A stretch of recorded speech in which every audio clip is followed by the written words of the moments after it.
What's up? It's Startup Survival. I'm out here at the Cheakamus River. I'm just finished up fishing for the day, and I just thought I'd show you guys where I've been hanging out for the afternoon.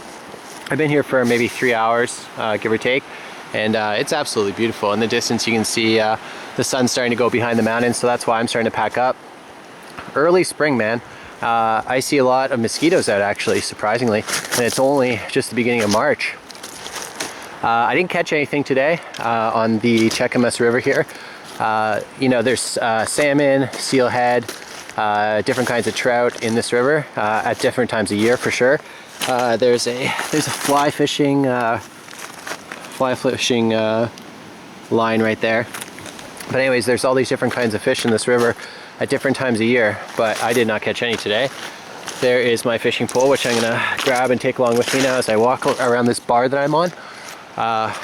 So I didn't catch anything. I was fishing some, I was casting some small lures. I think they were 1/4 ounce and 3/4 ounce spoons from Croc. And I lost all 3 of my lures. I don't know how I do it, but I've done this in a lake before too, where I go out for the day and all the lures I have with me, I lose them. And they just get hung up on stuff in the water. Sometimes I think I've got a fish, but I just pull and you know, it's a snag, right? So I end up losing the lure, which is exactly what happened today.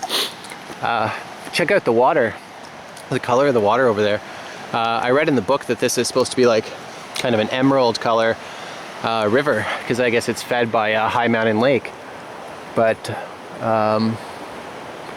a few years ago, in the book that I have about fishing in BC, it says that a few years ago, I think it was a big chemical truck or something like that, or they had a big chemical spill in the river or something, and apparently it killed off a lot of the fish population, and then they had to spend years stocking it with steelhead and I think some other kinds of fish, but now they have a return of coho salmon, they get all those other fish that I mentioned that come up the river.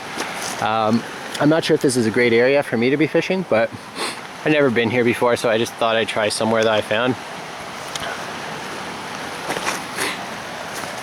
I found that casting and retrieving was kind of tough here because as you cast it out with the current of the water, your lure just floats down the water, and it doesn't get to stay for very long where you want it to go. You can't control the trajectory as much as you would like to because of the current. So this is my first time fishing a river as well. I'm out here on this bar.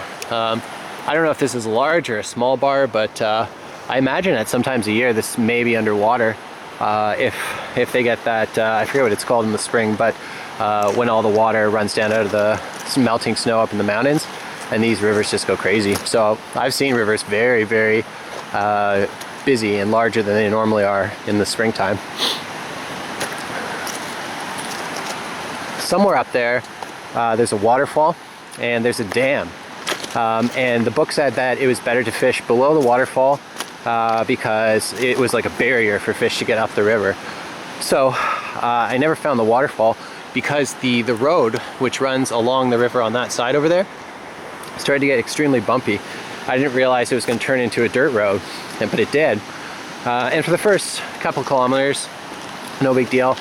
Then I got to a stretch of the road that had a few more bumps in it, and I just decided not to bring the car any further. So I walked in, found this bar, and there's actually no direct connection to the shore over there, so I'm gonna have to like run across somewhere. I took my shoes off on the way in and made it okay. So it's just about to get dark, so that's why I thought I would show you guys where I've been hanging out, and we're just getting up to the busy part of the bar right now, so you probably won't be able to hear me for much longer, but check it out anyways. Something I always carry with me in the woods, bear spray. I got a little Tamale compatible satchel thing for it, and yeah, there's nothing like this to just have peace of mind. I mean, what if I looked up there across the water and saw a black bear standing there?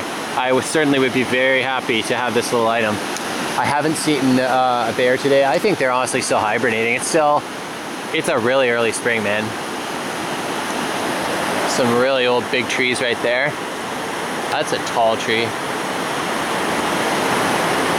Now, I didn't fish this side, and I know some of you are saying like, oh, okay, well that makes perfect sense. But I don't know, are there ever any fish in areas like this? I don't know, I don't think so. There's no, you couldn't cast anywhere, right? I think this is just a, this is what makes me think that the bar is underwater part of the year, because the river goes on both sides of it. Okay.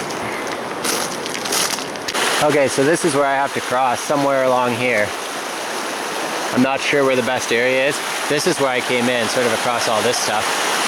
Oh yeah, over where that crazy, I don't know what that is in the tree. It's something that's washed up the river and stuck up there. So that shows you how high the river can get, man. Anyways, I'm gonna turn the camera off for this, and I'll let you know when I get back up to the road. Wish me luck. Wow, that river is cold. This is the area I walked across. It probably took me a couple minutes actually. But yeah, I made it, no problems. Just kind of stubbed my toes a couple times, but that's it. I see something in the tree over here, and I'm not sure if it's anything or not. I'm gonna walk up the hill in a sec here, but check this out. What on earth is that? I think that's just a burned piece of wood or something, but I don't understand how it got to be here. That's weird. But there's all sorts of debris stuck in the trees, so who knows. And I'll show you the car I'm in at the end, and you're gonna understand why I didn't bring it in here. But yeah, the road starts to get really, I don't know if it's easy to see on video or not, but it starts to get really bumpy. And I don't want to take the car down this road. I actually feel kind of silly that I took it down as far as I did, but I was on my way, and I didn't feel like turning around to come up with a plan B, so I just kind of went through with it. And I don't think there was any big danger, honestly. And here's that pest thing again. No pest zone or whatever. I wonder what they think is not going to cross that line that's on this side of the thing, you know? Is it an animal because it's not blocked off? Is it... who knows? But just putting up a ribbon doesn't really do much. No pest zone. There was a train crash here. That's what happened. The train was carrying something on it, like some chemicals or oil or whatever, and it got into the river and it hurt the fish.